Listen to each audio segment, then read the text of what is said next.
And he therefore designed a constitutional system which was intended to prevent that danger. The system, the way he set it up, he and the other framers, because it was virtually unanimous, and there was virtually no disagreement about this. The one person who might have disagreed, Jefferson, was not part of any of this stuff. The constitutional system as he designed it was supposed to put power in the hands of the wealthy, who are the more capable set of men. I'm quoting. Power must reside in the hands of the wealthy, the more capable set of men, with the general population fragmented, factionalized, dispersed, in conflict, and so on and so forth. Well, this is like, we're now 1780s. Okay, it's been a pretty stable system. And as it's been harder, as the franchise has increased, so over time more and more people did get the right to vote. And that just raised the danger. Furthermore, the power of the state to coerce by violence, and that includes the power of private power, like the power of, say, Carnegie to hire Pinkertons and so on, as that has declined, the need to resort to these other measures of factionalization, instilling hatred, marginalizing people, straight propaganda, and so on, that's increased, and very consciously. So by the time you get to the 1920s, where I started from, it's recognized that huge resources must go into the conscious manipulation of the organized habits and opinions of the masses, and we have to regiment them, their minds, as well as an army regiments their bodies, and we have the methods for it, and those methods are advertising, entertainment, straight propaganda in the media, schools, so on and so forth. The 20s was an important period in this regard. It looks as if labor is under attack now, but remember, in the 20s it had been smashed. The major American historian labor historian, David Montgomery, has a book which you probably know, or should if you don't, called The Fall of the House of Labor. Very, sort of standards, important book on the history of the labor movement. It ends in the 1920s, because that's when the House of Labor had fallen. With a lot of violence in that case, state violence, Wilson's Red Scare, the leading labor leader was in jail, Eugene Debs, where the New York Times had said years ago he ought to be sent, and so on. There'd been a big strike wave at the end of the First World War, smashed, labor movement destroyed, the whole thing wiped out. As Montgomery points out at the end of his book, labor had been virtually destroyed. Working people had to privatize their lives and aspirations. They sort of work out survival strategies for themselves, not with others, because the modes of cooperation and common struggle had been eliminated. And they did it, he ends up by saying, in a most undemocratic America, which is true. It was a highly undemocratic country, using a combination of modes of violence and coercion and repression and increasingly propaganda to prevent the dangers that Madison was worrying about, almost 200 years earlier, that more and more people would secretly sigh for a better access to life's blessings and might even do something about it if they had a functioning democracy, which therefore couldn't be permitted. I should just comment, in fairness to James Madison, that these remarks are not quite correct.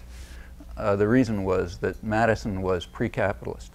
He's like just about everybody, Adam Smith, all the great figures from the Enlightenment. They're mostly pre-capitalist and very anti-capitalist in conception. You can't say they're anti-capitalist because there was no modern industrial capitalism around for them to have an opinion about. And this is a matter of interpretation. It's a matter of how you read texts, so you can read them a lot of different ways. But the way I read them, they were very anti-capitalist. That includes Adam Smith. And I think you can demonstrate that. But certainly Madison was. He believed that when he put power in the hands of the wealthy class of men, the more capable set of men, the wealthy of the country, that they were going to be, as he put it, enlightened statesmen and benevolent philosophers who would devote themselves to the welfare of all. Okay, that's a very pre-capitalist conception. you know, that once you give power to the hands of the rich, they're just going to be benevolent philosophers, and they're going to devote themselves, you know, every minute of their day to the welfare of everyone else. I mean, it's like what corporate executives tell you. You know, they're sort of understand you have to say that, but by now, you know, nobody, I suppose, nobody believes it except the people who read these, you know, watch these movies, which show you how it works. In those days, Madison really believed it, and he very quickly discovered that it wasn't true. Within a few years, by I think 1792, he was already very upset about the fate of this democratic experiment, which he thought was failing. He condemned what he called the daring depravity of the times, as the business leaders who have now been given power use that power, he said, to become the tools and tyrants of government. They overwhelm government with their powers and combinations, and they're bribed by its largesses.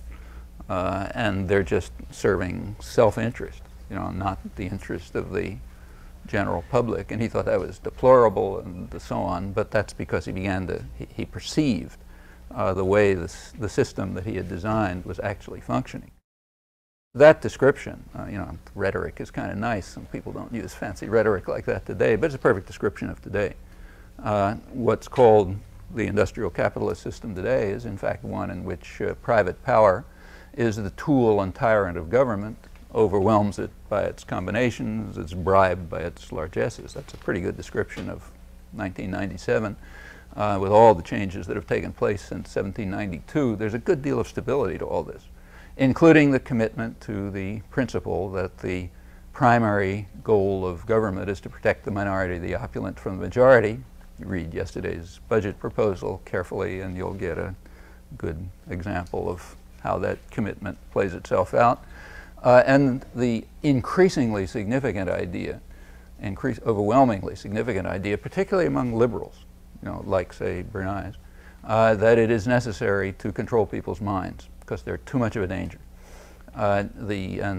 We, as one of the leading, take a look at, say, the Encyclopedia of Social Sciences, in, you know, big encyclopedia in 1933, so this is still pre-Second World War. There's an entry, there actually is an entry on propaganda. Remember, propaganda was a usable term then. And the entry on propaganda is written by a very distinguished political scientist, liberal political scientist, Harold Lasswell, one of the founders of modern political science, in fact, of communications and so on. And it's worth reading. It's a page or two, you know, Xerox it out and read it. He says, these are paraphrases, but they're pretty close to quotes. He says that we must not succumb to democratic dogmatisms about people being the best judges of their own interests. They are not. You know, we're the best judges of their interests, we smart guys.